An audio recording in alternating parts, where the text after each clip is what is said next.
Malik Jaziri. I'm sure he didn't expect him to come out playing as well as he did.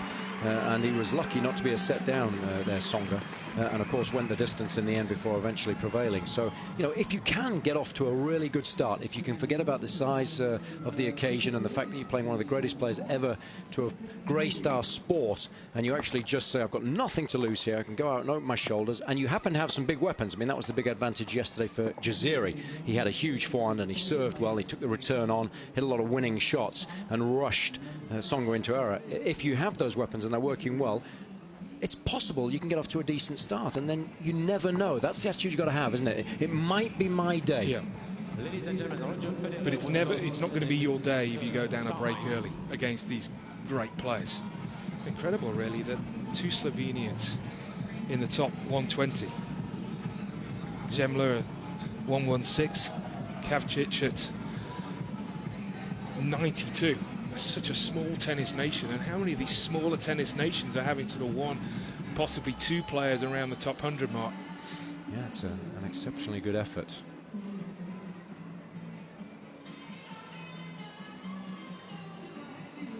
Talking about Mirka, this is the easy part of a day. So we're all set for the commencement of the third match of the day here on centre court. Jason Goodall alongside Barry Cowan, Robbie Koenig courtside as ever to see Federer get proceedings underway.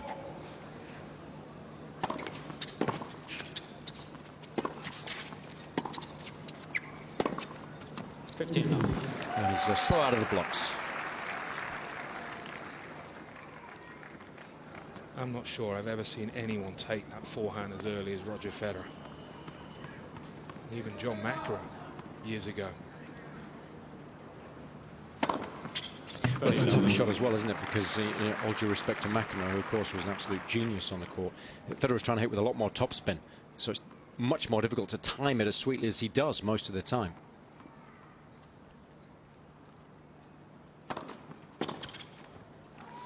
I always feel, though, for Zemlja, it's such a demoralising first point, because you see that come back at you, and, oh no.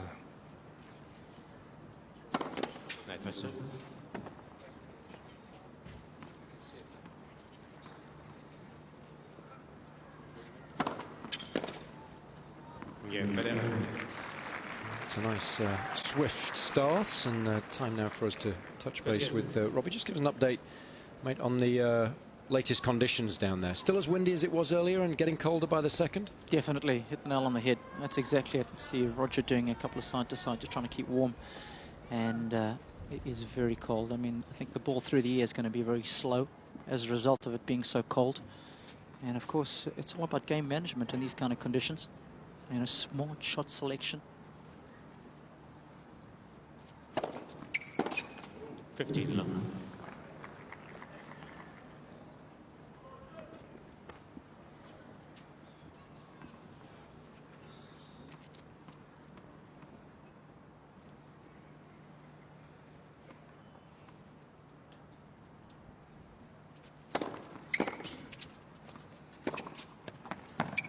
That's a nice shot there. Some news out on court one. Mikhail Yuzhny, the seventh seed, has overcome Ivo Karlovic in 3 sets, 6-2, 6-7, 6-3. And if you listen very closely, you can hear Nadal cheering from the locker room.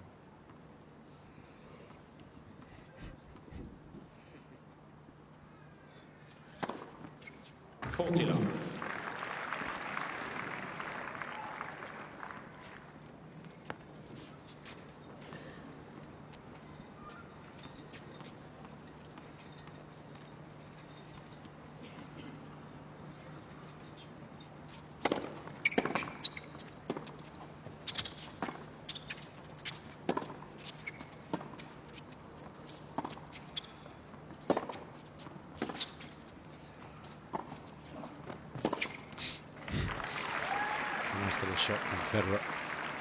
Confident one too. 40-50. Sort of say, yeah, you thought I was going to go for the drop shot. A little head fake. Still loves playing tennis. Loves competing and also loves the game. So important to have both. Yeah, some interesting quotes from Serena Williams this week about not being in love with the game and not really actually fancying sports all that much. So it's very strange coming from world number one and somebody who's won so many Grand Slams. It was interesting, wasn't it, what Paul Annacone was saying, having worked with Sampras before Federer, and he said their outlook at this stage in their career is so different. Sampras was burnt out completely and had fallen out of love with the game, whereas Federer still loves it so much. Zemlja. It's a good service game, that, from Zemlja. Will do the confidence, the power of good. One apiece. Do you think it's right, though, a player like Serena Williams should be as honest as that while she's still playing? Because it doesn't do the game any good, does it? No, and you might think it. No, and the women's game needs all the help it can get at the moment, you know. And as a world number one, you have certain responsibilities, I think.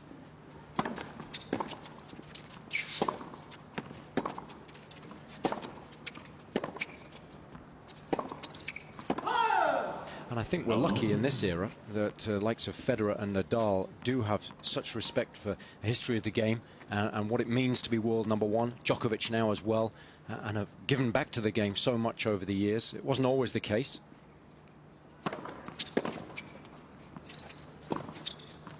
You know, and I think in this sport, Barry, we have world number ones that have respect across the sporting world, and that's so important.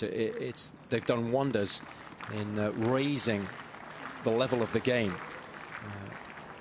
When you consider that people now know the likes of Federer and Nadal that don't follow tennis, which can only be great for the game.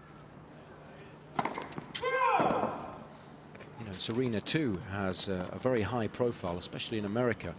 But to come out with a comment like that, it's naive, I think, at best.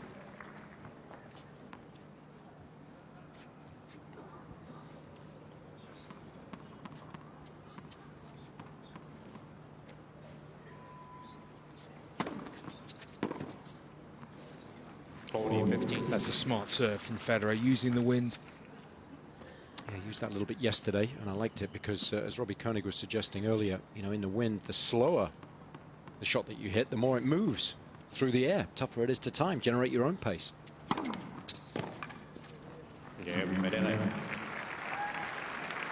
Likes to hit his spots, very rarely will serve into the body. And, of course, it's one of the most accurate deliveries in the business. Nice start by the defending champion. 2-1. Better serve now than 5-6 years ago. It's an interesting one, isn't it? We had this discussion, I know, at the O2, didn't we? He's had to adapt it, I think. I think there's more variation now. The disguise has always been outstanding off the same ball toss, the ability to hit, all four corners of both service boxes. He's had to think about what to do behind it as well. I mean, when you think back to the first Wimbledon that he won against Philippoussis, I looked at some stats there, and I think throughout the course of the tournament, served volleyed over 80% of the time. Well, even that year he won, because I knew he did it against Sampras. Yep, against Philippoussis that year. And of course, the last time he won Wimbledon, it was in single figures. So, his game has changed so much, as have the courts. But I think he's done well to adapt his game every single season to try and stay at the top of the game. That's why he's had such good longevity, and he still feels he's got a good 2 or 3 years left at the very top.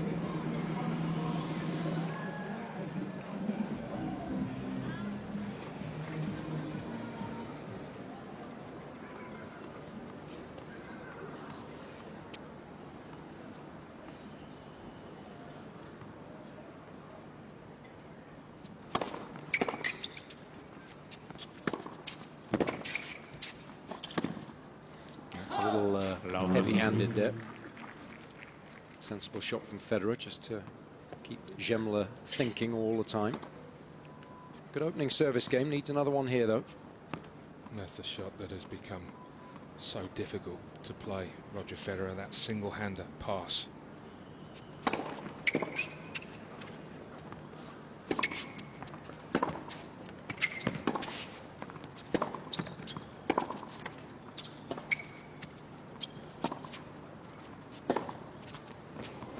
It's a variation that you see throughout the course of the rally that's so tough for opponents. We saw a little bit of everything there. Love 30. Yeah, it's that slice that looks innocuous, but it isn't. And I feel actually if Federer hits that slice to you, I think you've got to go back down the middle. I think to give him the angles to play with, he's going to punish you. Because you go down the line, he's got the running forehand, you go cross-court, he can run around the backhand, and as we saw, the forehand devastating. Roddick still has nightmares over that shot. No question about that. He's got to post some pretty good numbers on serve today to stand any chance at all.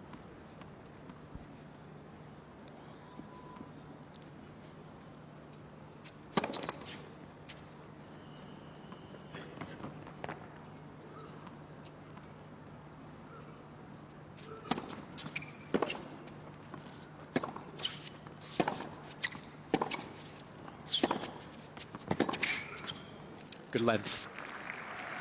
You know, you always feel rushed when you play against the best players in the world. You've played Sampras at Wimbledon on one of the biggest stages in the world.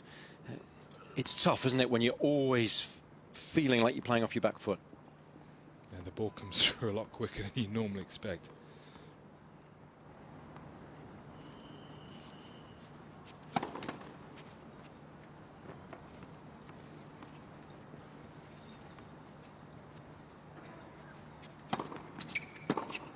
In some ways, Jason, though, it can be a little easier because at least you know you have to commit 100% every single shot. If you're playing someone lower ranked, the back of your mind, you think, I should go for it, but actually, if I just put the ball back in court, I might still win the point.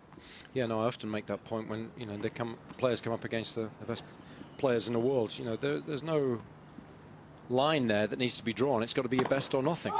So sometimes it does simplify matters in terms of decision making, doesn't it? You know, you've got to go for it.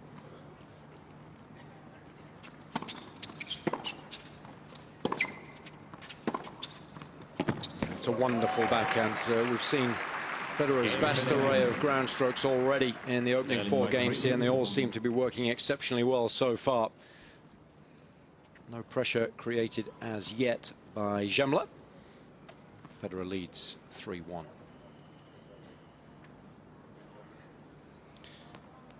Yeah, approaching 1,000 matches, and how many of those 1,000 matches has he got a break of serve in the first couple of games?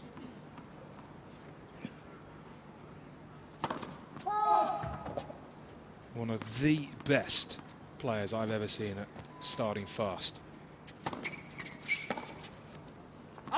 15. Let's touch base with Robbie courtside. I've been impressed with Federer's slice backhand.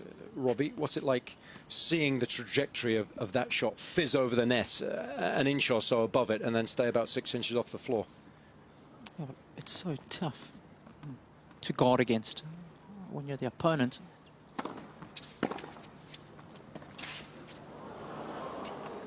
You can't do anything off of it, especially if it's got a little bit of bite on.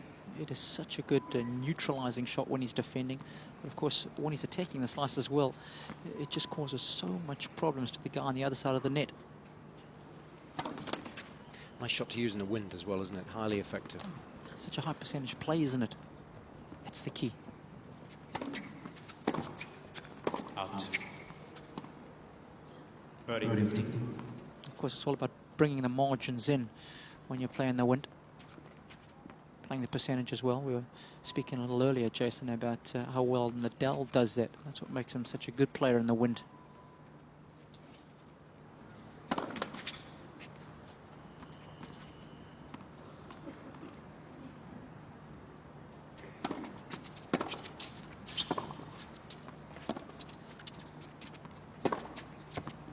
That's the shot you were talking about earlier. You're going back there cross-court, you're trying to defend, you're trying to stay in the rally, but you then offer Federer one of his favourite shots, don't you? He really does have great footwork. The balance there.